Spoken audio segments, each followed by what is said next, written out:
Pessoal, bom dia, boa tarde, boa noite, boa madrugada. Vamos continuar agora. Na aula de hoje vamos falar sobre o Sócrates. Aqui eu trouxe outro mapa da Grécia Antiga para a gente poder se orientar. Então eu estou falando que cada filósofo é conhecido também pela cidade de onde eles nasceram, aonde eles nasceram. Então aqui vocês conseguem ter uma ideia, né, desta distribuição geográfica aí dos filósofos pela Grécia Antiga. Bom, antes de falar do Sócrates, quero fazer alguns comentários sobre dois filósofos pré-socráticos que são muito importantes para a tradição da filosofia. Então, na aula anterior, a gente caracterizou os filósofos pré-socráticos como os filósofos da cosmologia, né, que vão buscar entender racionalmente como o mundo é constituído, do que o mundo é feito. Mas os filósofos pré-socráticos não falavam só disso. Vamos pensar, por exemplo, no Pitágoras. Era um filósofo estudando matemática. O Parmênides, lá de Eleia, e o Heráclito de Éfeso estavam pensando, além da constituição do mundo, em outras questões um pouquinho mais difíceis, mas que permanecem aí na história da filosofia. Então, o Parmênides, ele fala assim: o ser não muda. O que as coisas são, elas não mudam. O Heráclito, lá em Éfeso, ele pensa o oposto. Ele fala: o ser muda. O que as coisas são, muda o tempo todo. Então são filosofias, em princípio, inconciliáveis, né? São leituras de mundo sobre como é a natureza que não são compatíveis. Então vamos falar um pouquinho delas rapidinho, só para a gente poder entender depois o que o Sócrates está debatendo. O Parmênides, ele sobrou lá entre os fragmentos da produção filosófica dele um poema, e nesse poema, em algum momento, a gente lê uma frase que pode ser traduzida mais ou menos assim: o que é, e o que não é, não é. Que profundo, né? Coisa um pouco óbvia. Mas qual que é o sentido disso que ele está falando? Então, aquilo que uma coisa é, ela sempre foi e sempre será. Então, aquilo que uma coisa é, ela não era outra coisa antes e não vai se transformar em outra coisa depois. Por isso, o que ela sempre foi e sempre será. O que é, é. E aquilo que ela não é. O que isso significa, em termos um pouco mais práticos? Que não existe transformação real na natureza. Por exemplo, uma semente é uma semente. A semente não é outra coisa. A semente não é, por exemplo, uma árvore. Isso significa que a semente não pode se transformar numa árvore. Aí já ficou mais complicado, né? Então a semente não pode deixar de ser semente e não pode se vir a ser, não pode passar a ser uma árvore. Porque o que ela é, sempre foi e sempre será. E a árvore também não pode ter vindo da semente, porque significa que antes ela não era e agora ela é. Ela veio de uma coisa que ela não era e agora ela se tornou aquilo que ela é. Isso significa o quê? Né? Que tudo aquilo que a gente vê de transformação na natureza é apenas aparência, é apenas ilusão. O que é verdadeiro, o que as coisas realmente são, isso não muda nunca. Não é o que uma coisa é, ela não era outra antes, nem vai se transformar em outra depois. O que uma coisa é sempre o mesmo. O ser, o que uma coisa é sempre idêntica, não se transforma. Então esse é o sentido da expressão: o que é e o que não é, não é. Agora vamos ver como é diferente para o pensamento no caso do Heráclito. O Heráclito está falando o oposto, que o ser muda. As coisas nunca são somente aquilo que elas são. Muito pelo contrário, está tudo em contínua e perpétua transformação. Aquilo que uma coisa é se transforma naquilo que ela não é. Por exemplo, a semente. A semente é uma semente, mas ela vai se transformar naquilo que não é uma semente, como uma árvore, uma fruta, e daí por diante. Né? E aí ele começa a dar alguns exemplos muito simples. Né? O caminho da ida é o caminho da volta. Né? Ida não é volta, mas esses opostos se transformam um no outro. Né? Então o que é passa a ser aquilo que não era, e o que não era passa a ser o que é. O caminho de ida e o caminho de volta são o mesmo caminho. São opostos, mas são a mesma coisa. E a natureza é essa constante transformação. Né? Numa época do ano, tá quente, é verão. Né? Passa meio ano, tá frio, é inverno. E depois, mais meio ano, volta a ser verão e quente. Então a natureza está em contínua transformação. A semente dá o broto, dá a planta, da árvore, da fruta, da outra semente. Então as coisas estão o tempo todo fluindo. Então essa é uma frase famosa do Heráclito. Tudo flui. Né? E outra frase famosa é: nenhum homem pode banhar-se no mesmo rio duas vezes. Por quê? Porque quando a pessoa entra lá de novo, ela já não é mais a mesma pessoa, ela já se transformou. E o rio não é o mesmo rio, ele também já passou um tanto de água ali. Então essa é uma frase que ilustra essa contínua transformação. Então o Heráclito, perceba, fala o oposto do Parmênides. Para o Parmênides nada de verdade se transforma. O Heráclito está falando, a verdade é a transformação é a realidade. Né? E se tem uma ilusão, é da permanência, que as coisas permanecem iguais. Então o que ele vai falar, o que é e não é ao mesmo tempo. E a natureza é esse conflito entre opostos. Né?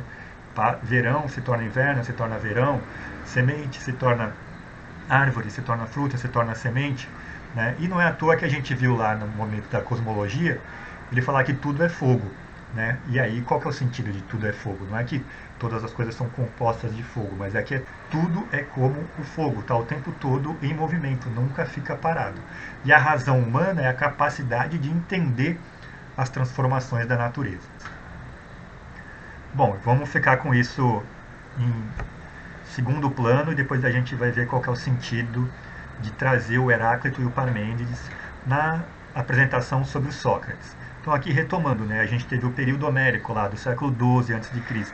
até o século V a.C., essa passagem nas cidades gregas que foi da monarquia para a aristocracia ou oligarquia e por final para a democracia, em especial em Atenas, né? Nem todas as cidades tinham democracia. E lá na democracia a gente tem o poder dos cidadãos, então a gente não tem exatamente uma pessoa ou um conjunto de pessoas mandando de cima para baixo, mas supostamente esse poder era horizontal entre os cidadãos. Digo supostamente horizontal porque somente 10% da população das cidades gregas eram de fato considerados cidadãos. E aí para os outros 90% eles também se submetiam ao poder dos cidadãos.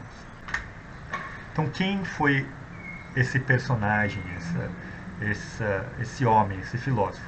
Dizem que era um homem feio, mas que quando falava exercia estranho fascínio. Procurado pelos jovens, passava horas discutindo na praça pública. Interpelava os transeuntes. O que quer dizer interpelava os transeuntes? Chamava para conversar as pessoas que estavam passando, dizendo-se ignorante, e fazia perguntas aos que julgavam entender determinado assunto. O que é coragem e a covardia? O que é a beleza? O que é a justiça? Sócrates dialogava. Ao final, o interlocutor concluía não haver saída se não reconhecer a própria ignorância. Então a gente sabe que o Sócrates é um cara que ia para a rua perguntar para as pessoas o que é coragem, o que é covardia, o que é beleza, o que é justiça. Eu não sei, mas diz aí, você sabe o que é? E as pessoas respondiam e ele continuava perguntando até as pessoas concluírem que, poxa, talvez eu não saiba o que são essas coisas.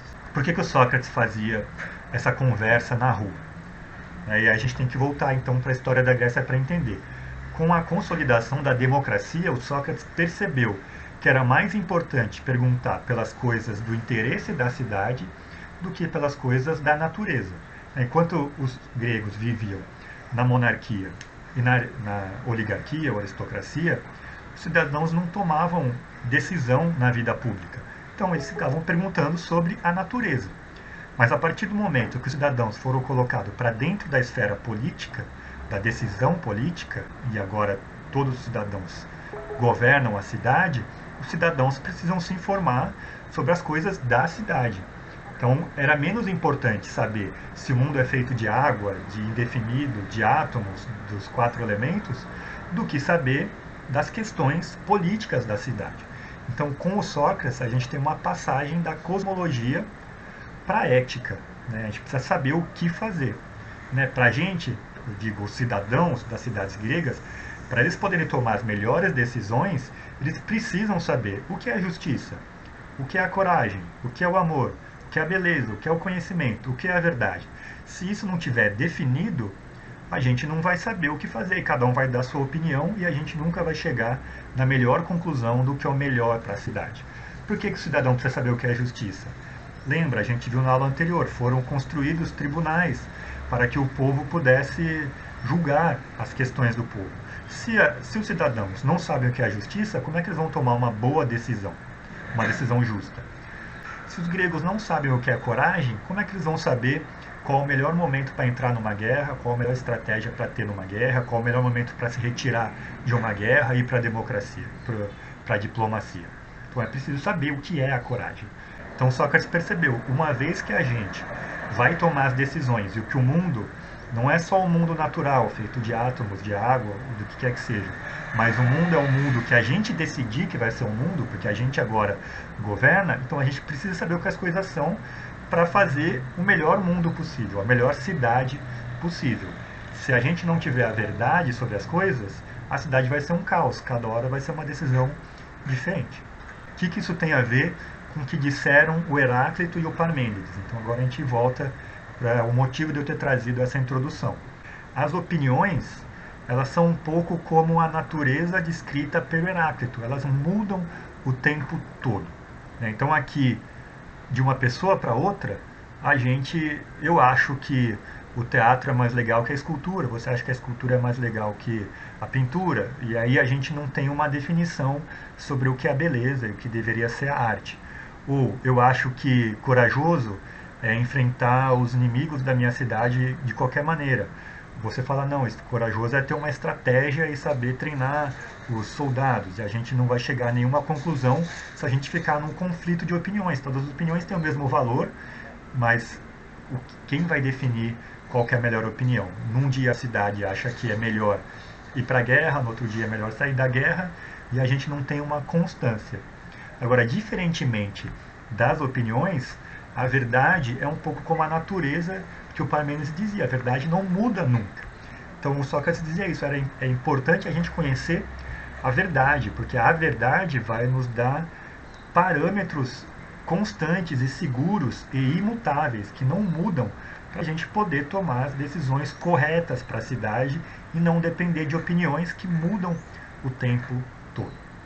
Nesse sentido que a gente precisa entender em que posição que está. A verdade é uma só, como era a monarquia, como é a natureza do Parmênides. E as opiniões são muitas e circulam para lá e para cá, como é a igualdade entre os cidadãos. As opiniões têm igual valor, mas não necessariamente elas coincidem com a verdade, então a gente pode se enganar o tempo todo com as opiniões. E aí é importante saber que lá na Grécia circulavam pelas cidades pessoas que eram conhecidas como sofistas. Sofista vem da palavra sofia, vocês sabem, é sabedoria. Então, sofista é como se fosse um sabedorista, era um vendedor de conhecimento. Uma vez que foram instituídos tribunais e praças públicas para decisão democrática, as pessoas queriam saber como tomar a melhor decisão. E aí surgiu. As pessoas queriam saber como tomar as melhores decisões. E aí surgiam esses vendedores de conhecimento, que para cada caso eles vendiam um conhecimento que eles achavam mais pertinente para aquele caso. Então o Sócrates fala, mas o sofista, e tinha vários sofistas, Górgias, Protágoras, a gente vai falar sobre isso no Platão, várias pessoas famosas por vender conhecimento. E ele falava assim, gente, eu quero aprender, mas eu vou perguntar para esses caras que vendem conhecimento o que é coragem. E eles cada hora dão uma resposta diferente. Quando o comprador é o fulano A, ele dá uma resposta. Quando o comprador é o fulano B, ele dá outra resposta ao gosto do cliente. Mas quando eu vou lá perguntar em nome da verdade, ele não sabe o que é coragem, não sabe o que é beleza, não sabe o que é o amor, não sabe o que é a justiça. Então ele fica perguntando, o que é isso, o que é aquilo? E aí as pessoas vão ficando um pouco irritadas, mas no final elas têm que reconhecer que elas não sabem as coisas que elas dizem saber, e o conhecimento que elas veem. Então, o Sócrates, em primeiro lugar, mostra isso para a gente. O conhecimento não é uma coisa que alguém impõe. A gente vai chegando no conhecimento através do diálogo. O diálogo vai mostrando que as primeiras opiniões elas são insuficientes, elas são falsas, até a gente chegar numa verdade. Então isso é um primeiro conhecimento importante sobre Sócrates. O conhecimento é uma construção, a gente chega na verdade, a gente não parte da verdade. Para fazer filosofia, a gente não vende uma coisa pronta, a gente constrói dialogando como fazem os amigos.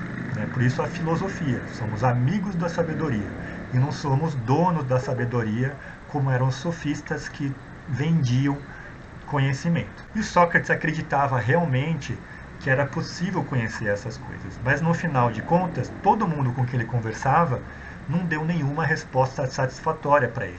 Então ficava com essa impressão de que ninguém sabia de nada e as pessoas começavam a odiar o Sócrates. Né? Ele era conhecido como irônico, porque ele não parava de fazer questão, pergunta, e as pessoas de fato não sabiam responder o que eram esses conceitos. E aí todo mundo começou a falar para ele: Sócrates, então você que é o sábio, né? Você está mostrando para a gente que não sabe, que a gente não sabe de nada, você é o sábio. E aí ele foi para o templo de Apolo. Né? Apolo é o deus da sabedoria, esse templo ficava em outra cidade. Né? E ele foi lá falar: gente, fui consultar. Então tinha um oráculo. O oráculo, vou fazer uma comparação bem esdrúxula, era como se fosse um pai de santo, uma mãe de santo. Ele recebia o deus ou a deusa e dava uma resposta para aquela pessoa que estava fazendo uma consulta. Então ele foi lá até Delfos e o oráculo de Apolo corporou Apolo e ele falou assim pro oráculo: olha, tá todo mundo falando que eu sou sábio, não estou entendendo. E a sacerdotisa pergunta: mas o que você tanto sabe? E ele responde: só sei que nada sei. E ela responde: por isso você é o mais sábio de todos. Sócrates, você é o mais sábio de todos porque você reconhece que não sabe. Então a sabedoria do Sócrates era reconhecer sua própria ignorância. Ele não tinha a arrogância de dizer que sabia das coisas quando ele não sabia. Né? E daí ele buscava o conhecimento, a amizade pelo conhecimento. Né? O que os amigos fazem? Se aproximam, conversam, dialogam, às vezes brigam, mas estão sempre próximos.